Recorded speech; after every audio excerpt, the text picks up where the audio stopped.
हमारे गुनाहों को अपने ऊपर लेकर मसलूब हुआ, मर गया, कब्र में रखा गया और तीसरे दिन मुर्दों में से जी उठा।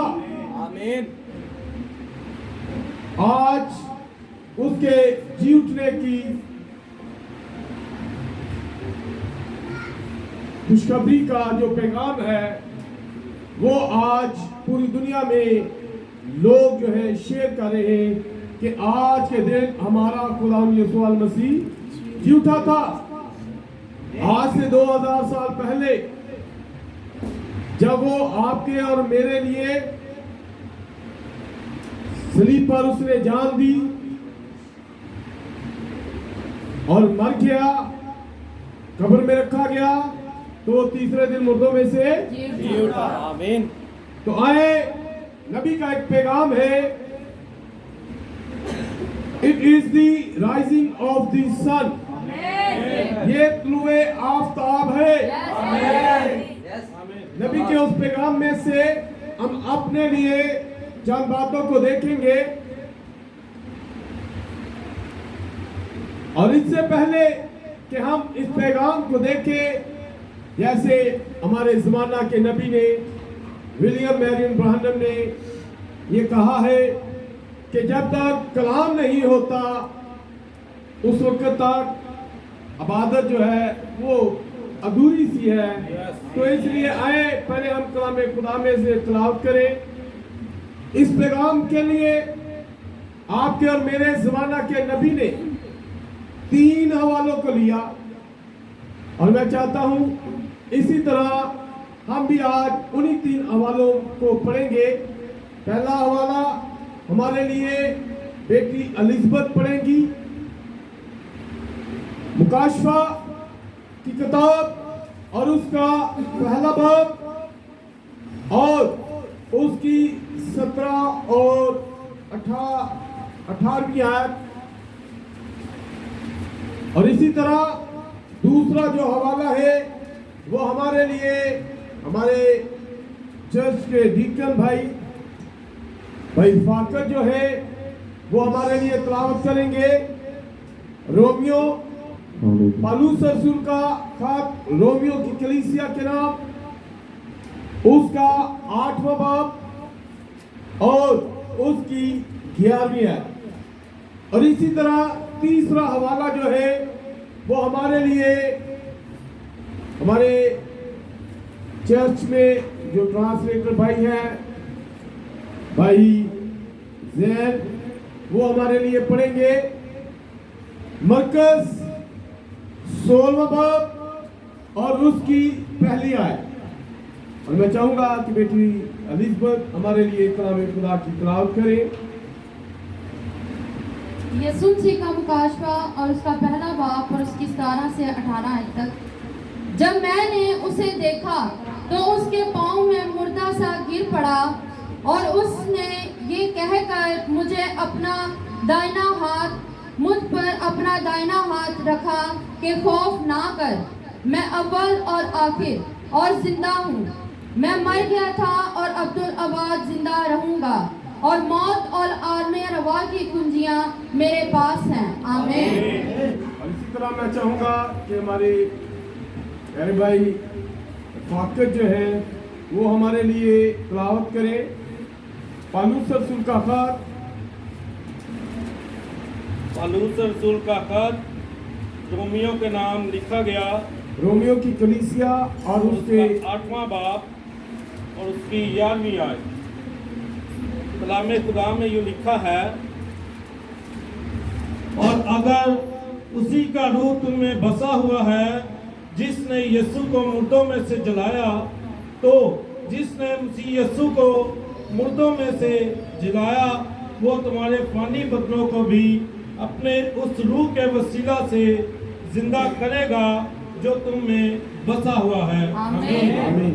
आए हम एक और तिलावत करें और वो मरकज और उसका 16वां बाब और उसकी पहली है।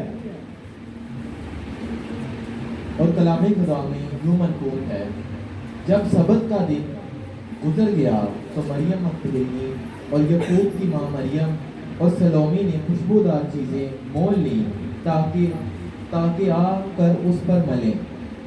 पढ़ दीजिएगा और भी आगे 5वीं आयत पढ़। वो हफ्ता के पहले दिन बहुत सवेरे जब सूरज निकला ही था कब्र पर आई और आपस में कहती थी कि हमारे लिए पत्थर को कब्र के मुंह पर से कौन लुढ़काएगा। जब इन्होंने निगाह की तो देखा कि पत्थर लुढ़का हुआ है क्योंकि वो बहुत ही बड़ा था। और कब्र के अंदर जाकर इन्होंने एक जवान को सफ़ेद जामा पहने हुए दाहिनी तरफ बैठे देखा और नहायत हैरान हुई। आमीन। आमीन। आप सब अपने ऊपर बैठ सकते हैं।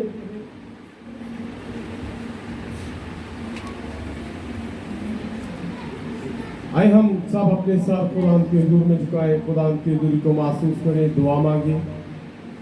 मसीह यीशु में हमारे आसमानी पिता, तेरा शुक्र करते हैं, तेरी तारीफ करते हैं, तेरी सताइश करते हैं इस बात के लिए कि खुदा तू तारीफ और सताइश के लायक है। तू जो जिंदा खुदा है, तू जो कलाम खुदा के अंदर कहता है मैं मर गया था अब जिंदा हूँ और अब तक जिंदा रहूंगा।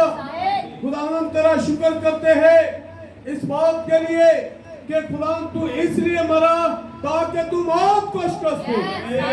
ऐ जिंदा खुदा, वो मौत जो हमारे लिए थी तूने उस मौत को अपने ऊपर लेकर हमें उस मौत से बचा लिया और तूने हमें ये दिलेरी बख्शी है कि जिस तरह तूने मौत को शिकस्त दी है, जिस तरह लोग मौत से डरते थे, मौत का डर लोगों पर छाया हुआ था, खुदा तूने हमें दिलेरी का रूह दिया और हमें ये कहने की तौफीक बख्श दी है कि हम मौत को ललकार सके, हम मौत से कह सके कि मौत तेरा डंग कहाँ रहा। आमीन।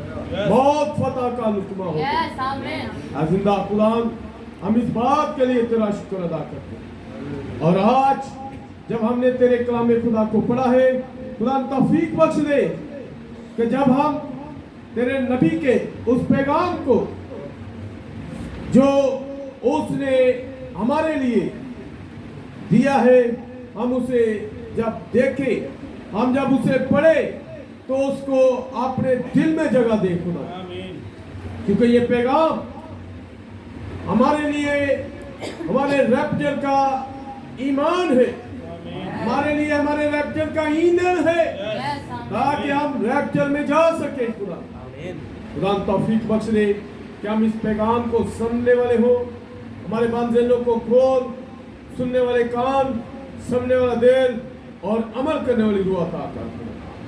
तेरा ये सुनाम हम सब की जिंदगियों में जला कर मसीह यीशु के नाम से आमीन। Hallelujah, hallelujah, hallelujah, hallelujah.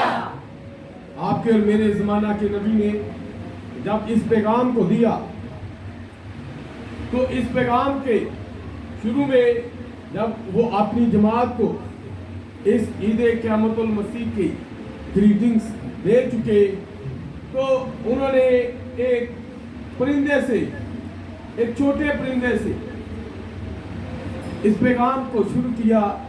वो कहते हैं कि आज सुबह 5 बजे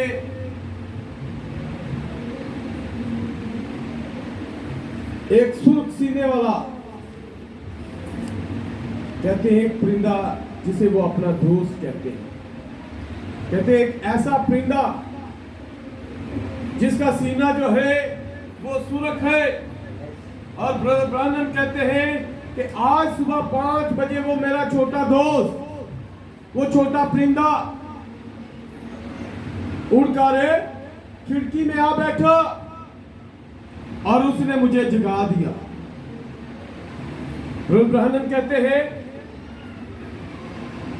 ईद के दिन ये पैगाम जो आज मैं आपके साथ शेयर कर रहा हूं, ये खुदा के बंदा विलियम एलन ब्रानम का जो पैगाम है ये 1965 में 18 अप्रैल को दिया गया, 18 अप्रैल को दिया गया।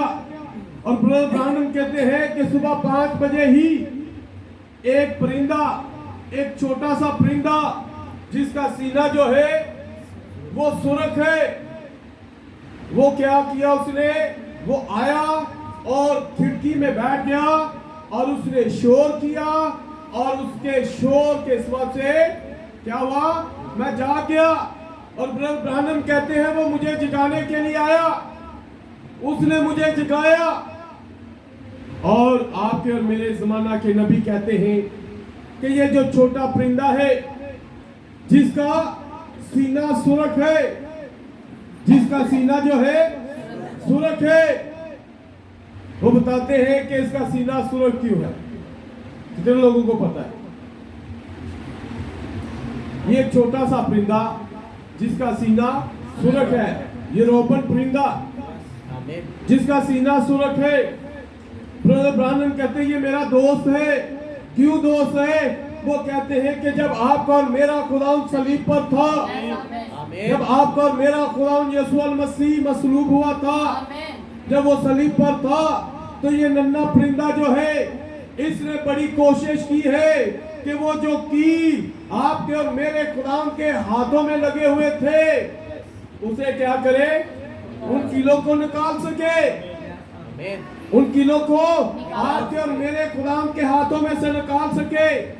और जब ये निकालने की कोशिश कर रहा है तो ब्रदर ब्रानम कहते हैं आपके और मेरे खुदावंद का जो खून है, जो लहू है, जो आपके और मेरे खुदावंद का लहू जो कील लगने के सबब से बह रहा था, वो इसके सीने पर पड़ा और इसका सीना जो है वो सुरख हो गया। वो आज भी अपने सीने पर आपके और मेरे खुदावंद के लहू को लेकर फिर रहा है। और हमारे सीनों के अंदर क्या है? क्या आज आप भी अपने सीनों पर मसीह के लहू को लेकर फिर रहे हैं? आज हमें भी गौर करने की जरूरत है। हम तो अपने दिलों के अंदर एक दूसरे के लिए नफरत लिए फिर रहे हैं। आपके और मेरे खुदावंद ने वो लहू जो आपके और मेरी माफी के लिए बहाया गया, जो आपके और मेरी निजात के लिए बहाया गया, जो आपके और मेरी जिंदगी के लिए बहाया गया, क्योंकि बहुत सारी कुर्बानियां दी जाती थी लेकिन वो जानवरों की थी और जानवर के खून के अंदर जमीन नहीं था जो क्या करता, हमारे रूह के ऊपर, हमारी जान के ऊपर, हमारी सोल पर आता। लेकिन एक कुर्बानी जो है आपके और मेरे खुदावंद का लहू, जिसके अंदर जमीन है, जिसके अंदर अपनी जिंदगी है, वो हमारे ऊपर आ सकती है। क्या हमने इस नन्हे रोपन परिंदा की तरह उस लहू को अपने ऊपर लिया है? क्या हमने अपने सीने उससे सुरख किए हैं? अगर नहीं किए तो आज इस पैगाम को शुरू ही में आपके और मेरे जमाना के नबी ने एक खूबसूरत गवाही के साथ इस पैगाम को जब शुरू किया है तो उस नन्हे परिंदे के उस किरदार को जो उसने अदा किया है उसे फरामोश नहीं किया।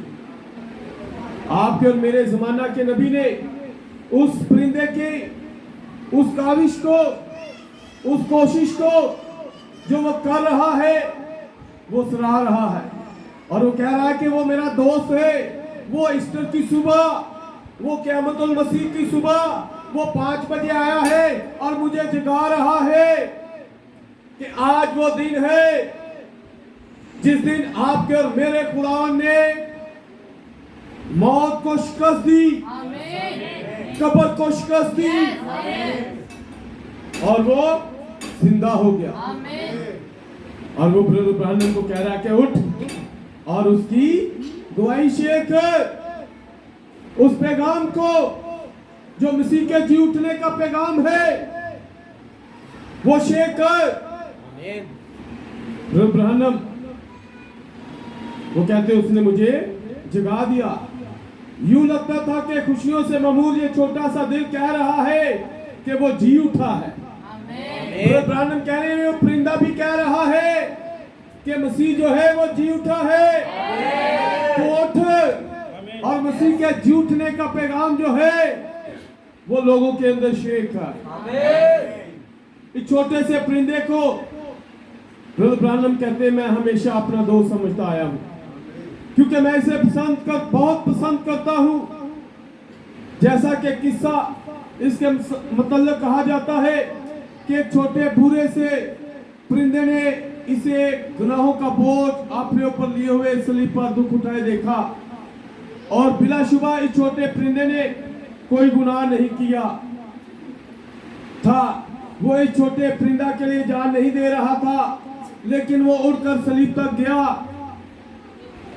ब्रहणम कह रहे हैं कि ये छोटा परिंदा जो है, ये रोबन परिंदा जो है, इसने कोई गुनाह नहीं किया, इसके अंदर कोई गुनाह नहीं था, लेकिन ये क्या कर रहा है, इसने जब आपके और मेरे मनंजी को, आपके और मेरे निजात दींदा को, आपके और मेरे खुदावंद को सलीब पर देखा है, तो ये उड़कर सलीब पर गया है।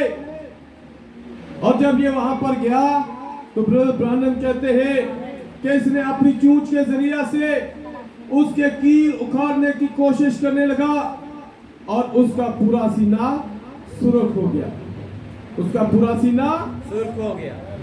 और इस तरीका से मैं अपने सीना को रंग लेना चाहता हूं। ब्रदर ब्रानम कहते हैं मैं भी अपने सीना को रंग लेना चाहता हूं, यीशु के लहू को अपने सीने पर लेना चाहता हूं, ताकि मेरे जो सीना के ऊपर यीशु का लहू हो, यीशु का लहू हो। आज वो लिक्विड की सूरत में नहीं है, आज वो कलाम की सूरत में है।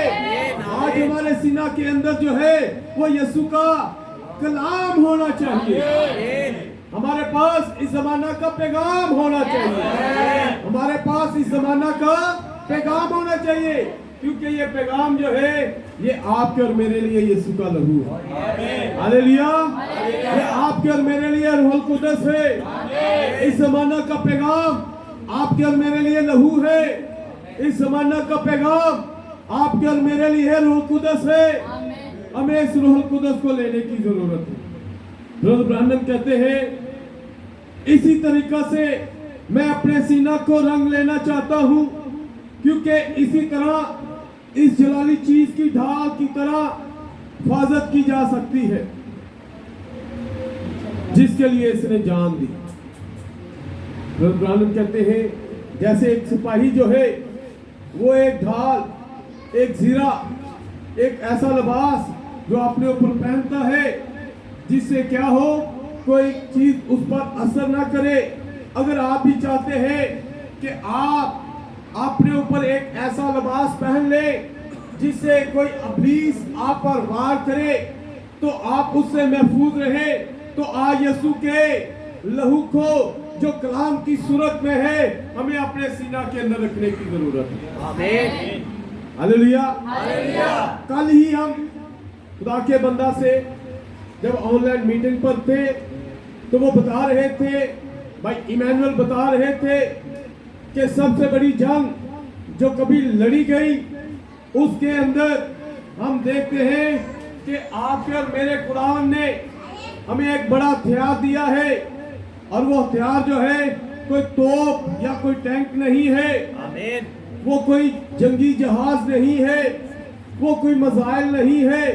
खुदा ने जो सबसे अच्छा हथियार आपको दिया है वो खुदा का कलाम है। इस जमाना के लिए जो हमें एक अच्छा हथियार मिला है जिसके जरिया से हम जंग जीत सकते हैं वो खुदा का कलाम है। आमीन। बताते हैं कि जब आपके और मेरे खुदावन का अब्लीस ने जब आपके और मेरे खुदावन से भी बातचीत करनी चाहिए, जंग लड़नी चाहिए, मुकाबला करना चाहा, तो क्या हुआ? क्या आपके और मेरे खुदावन ने, यीशु मसीह ने किसी जंगी हथियार को इस्तेमाल किया? नहीं मेरे भाई और मेरी बहनों, यीशु मसीह ने सिर्फ कलाम ही का इस्तेमाल किया। यीशु मसीह ने सिर्फ कलाम ही का इस्तेमाल किया। और ब्रानम बताते हैं कि हमें जो सबसे अच्छा हथियार दिया गया है वो खुदा का कलाम है। वो क्या है? वो खुदा का कलाम है। इस कलाम के जरिए से हमने जंग लड़नी है। इस कलाम को अपने सीना के अंदर रखना है। जब भी अब्लीस हमें गुमराह करना चाहे, जब भी अब्लीस हम पर कोई वार करना चाहे, अगर ये कलाम आपके सीना में है, अगर ये कलाम आपके दिल में है, तो फिर आप इब्लीस का मुकाबला कर सकते हैं। फिर आप इब्लीस को शिकस्त दे सकते हैं, जिस तरह आपके और मेरे खुदा ने इब्लीस को शिकस्त दी, क्योंकि उसके पास अच्छा हथियार था और उसने हमें जंग करनी सिखाई। उसने भी हमें वही हथियार दिया है जिससे उसने खुद जंग लड़ी है।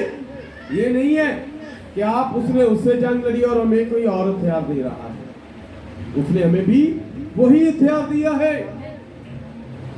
ब्रह्मन कहते हैं, ये महसूस करते हुए कि हमारे पास वक्त महदूद है, खास तौर पर इन दोस्तों के लिए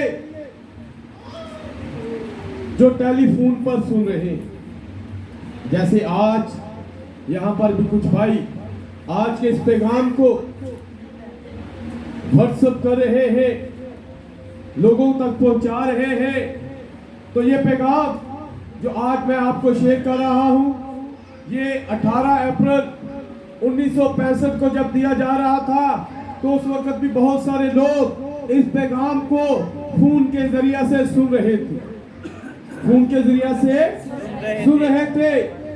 और ब्रह्मन कहते हैं कि हमारे पास जो वक्त है वो बहुत थोड़ा सा है, वो कलील सा एक वक्त है, और ये पैगाम जो है ये एक तवील पैगाम है।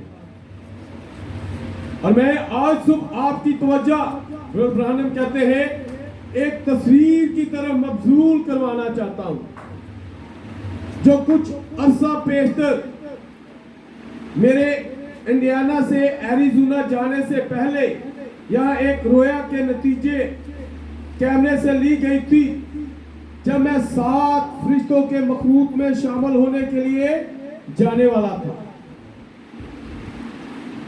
मैं नहीं जानता कि क्या होने वाला है, और जब बाद में वहां पहुंचा तो सोच रहा था कि मेरा आखिरी वक्त आ गया। याद है ये कौन सी बात करने वाले हैं आपको? ब्रह्मन कहते हैं, जब मैं जेफरसनविल इंडियाना से जब दिसंबर के महीना में आपके और मेरे जमाना के नबी को कहा गया कि तू क्या कर एरिज़ोना चला जा, और जब एरिज़ोना ब्रदर ब्रानम चले गए हैं, तो वो कहते हैं कि उस वक्त एक तस्वीर ली गई, और उस तस्वीर के बारे में अभी वो बादल नहीं आया था, ये वाला बादल नहीं आया था, उससे पहले ही बता दिया गया था। नबी ने इस बादल के बारे में पहले ही से बता दिया था। ब्रानम कहते हैं कि एक रोया के जरिया से ब्रदर ब्रानम ने इस बादल के बारे में पहले ही से बता दिया था।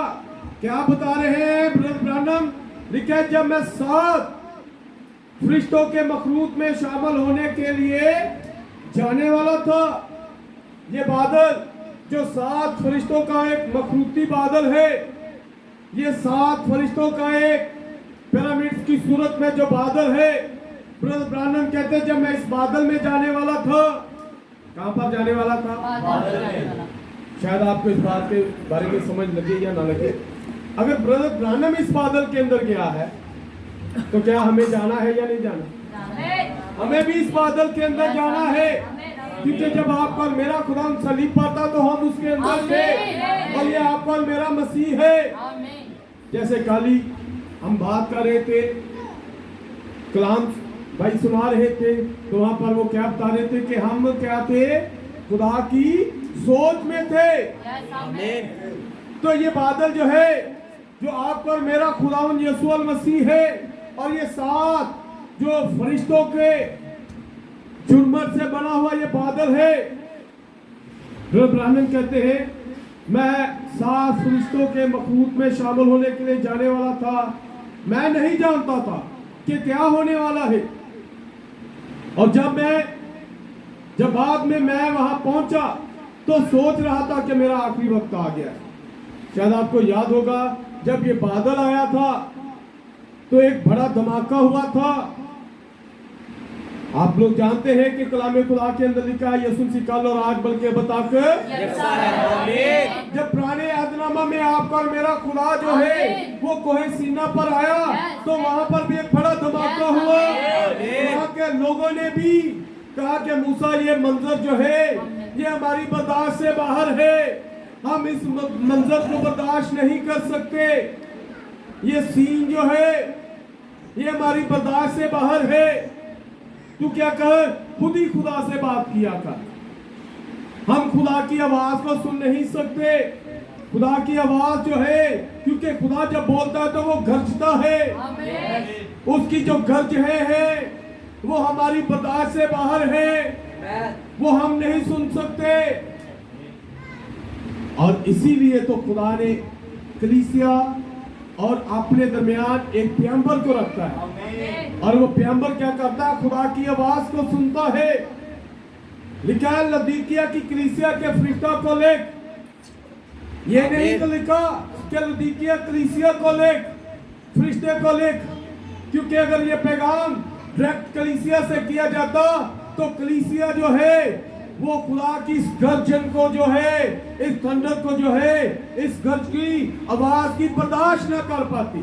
आमीन। और नबी जो है वो क्या करता है, उस फ्रीक्वेंसी को, उस गर्ज वाली आवाज को वो क्या करता है, लो करके हम तक पहुंचा देता है। वो आवाजें जो आपके और मेरे जमाना के नबी ने वहां पर सुनी, जिनके बारे में हम देखते हैं मुकाशवा 10 बाब के अंदर लिखा है, वो 7 गरजे जो है, गरजों की आवाजें जो है वो हमारी बर्दाश्त से बाहर थी। इसलिए नबी ने क्या किया, वो गरज की आवाजों को हमारे कानों की जो समाज के मुताबिक जो हमारे सुनने वाली ताकत है ना, उसके बराबर कर दिया उस आवाज को, ताकि हम उसे सुन पाए। क्योंकि जैसे पुराने यादनामा के लोग उसे सुन नहीं पा सकते थे, आपके और मेरे जमाना के अंदर ये गर्ज, ये खुदा की आवाजें जब आई तो हमारे लिए भी ऐसे ही थे। नबी ने क्या किया, उन आवाजों को हमारे कानों की जो सुनने की ताकत है उसके बराबर ले आया, उस लेवल पर ले आया, ताकि हम उसे सुन सके। तो यहाँ पर ब्रदर ब्रानम कहते हैं कि वहां पर एक ऐसा धमाका था, और ब्रदर ब्रानम कहते हैं कि मैंने कहा मैं अब नहीं बचूंगा, मैं अब जैसे वो पहाड़ जो पुराने हदनामा के अंदर हम देखते हैं कि जब आपका और मेरा खुदा वहां पर आया, ये हवा पाक खुदा वहां पर आया, तो वो पहाड़ जो था वो लर्जने लगा, वो पहाड़ जो था वो लर्जने लगा। और जब एरिज़ोना के सनसेट के पहाड़ पर जब आपका और मेरा खुदा यीशु मसीह आया, तो इस पहाड़ का भी यही हाल था, वहां पर भी ऐसा ही वाकया हुआ, वहां पर भी। और वहां पर खुदा के बंदा ने जब हमारे साथ वो पैगाम शेयर कर रहे थे, तो वो कहते हैं कि वहां पर दरख्त ऐसे कट गए कि जैसे उनको किसी मशीन से काटा जाता है, और पहाड़ जो थे ऐसे तिड़के, चट्टाने ऐसी अब टूटी कि जैसे वहां पर एक बड़ा ब्लास्ट हुआ। लेकिन ये कब हुआ, 28 फरवरी 1963 को। ब्रदर ब्रानम कहते हैं जब मैंने इस धमाका को सुना तो मैंने कहा कि अब मैं नहीं बचने का, मैं अब शायद नहीं बचूंगा। वहां पर एक बड़ा धमाका हुआ, और फिर इसी तरह एक सुबह ब्रदर ब्रानम कहते हैं साबिनो में दुआ के दौरान मेरे हाथ में एक तलवार दी गई। साबिनो एक ऐसी जगह भी वादी है जहां पर आपके और मेरे जमाना के नबी वहां पर जाया करते थे, उस पहाड़ी सिलसिला में जाया करते थे, और वहां पर जब जाते थे दुआ में ठहरे हुए हैं, तो आपके और मेरे जमाना के नबी को क्या दी गई, और भाई अंतनी गीत गाते ना, राजा की तलवार। ब्रदर ब्रानम को वो तलवार दी गई, बादशाहों के बादशाह की तलवार दी गई, आपके और मेरे खुदाम की तलवार दी गई। और वो तलवार क्या है, वो कलामे खुदा, उसे वो तलवार दी गई, वो तलवार जिसके बारे में हम देखते हैं कि उसके मुंह में से 2 धारी तेज तलवार निकलती है। वो आपके और मेरे जमाना के नबी को तलवार दी गई, उसके हाथ में तलवार दी गई, और कहा गया ये कलाम है, ये तलवार कलाम है। कलामी अक़दस के अंदर क्या लिखा है? आपके और मेरे जमाना के नबी ने कहा कि मैं सुलह कराने नहीं बल्कि तलवार चलाने आया हूँ। कौन सी तलवार? ये कलाम वाली तलवार। कलाम क्या करता है? ये गुदे को, बंद को जुदा करता है और उसमें से होकर गुजर जाता है। आपके और मेरे जमाना के नबी को ये कलाम वाली तलवार दी गई। ब्रदर ब्रानम को ये कलाम की तलवार दी गई। बाद में नबूवत के मुताबिक फरिश्ते ज़ाहिर हुए। ये 28 फरवरी वाला वाकया जो है, इससे पहले कि ये वाकया होता, उससे पहले ही नबी ने ये मखरूती जो बादल है, ये 7 फरिश्तों का जो झुरमट है, इसके बारे में पहले ही से बता दिया हुआ था। नबूवत कर दी हुई थी कि ये ऐसा होने वाला है और ये ऐसा हुआ। और जब ऐसा हुआ तो ब्रदर ब्रानम बताते हैं कि ये 7 फरिश्तों वाला जो बादल है, इस जगह जहां मैं खड़ा था, नूर का एक बड़ा बाला ज़ाहिर हुआ। 30 मील की बुलंदी तक हवा में उड़ता चला गया। ये बादल जो है, ये 30 मील तक, किस मैसेज में से? ये तुलुए आफताब है। ये आपके और मेरे जमाने के नबी का पैगाम जो है, उसमें ब्रदर ब्रानम बताते हैं, ये आज नहीं हमने कहीं अपने पास से लिख दिया हुआ। उसमें ब्रदर ब्रानम बताते हैं कि ये बादल जो है, ये 30 मील तक ऊंचा उठता चला गया। 30 मील तक। और 30 मील की हाइट पर क्या पानी नहीं होता। ये बादल जो था, ये पानी का बादल नहीं था। ये बादल जो है, और कुछ भाई कहते हैं, अभी पिछले ही दिनों में एक भाई ने कहा कि वो रॉकेट का धुआं था। वो क्या था? रॉकेट का धुआं। लेकिन नबी ने इससे पहले कि ये बादल आता, इस बादल की पहले ही से प्रोफेसी की हुई थी। इस बादल के बारे में पहले ही से बताया हुआ था। और जब ये वाकया हुआ तो नबी ने बताया कि ये बादल जो है, ये 7 फरिश्तों का जुर्मट है। फरिश्तों के परों जैसे इस मुहीत ने आसमानों पर फरिश्तों के इस जुर्मट की तरह एक मखलूक की शक्ल अख्तियार कर ली, जो ज़ाहिर हुई। एक मखलूती शक्ल, एक पिरामिड्स की सूरत अख्तियार कर ली। पिरामिड्स भी ऐसे ही होता है। ये पिरामिड्स की सूरत उसने अख्तियार कर ली। और ब्रदर ब्रानम कहते हैं इसी पैगाम के अंदर, जब वो शुमाली एरिज़ोना से हरकत में आया तो साइंस ने मैक्सिको से इसकी तस्वीरें ली।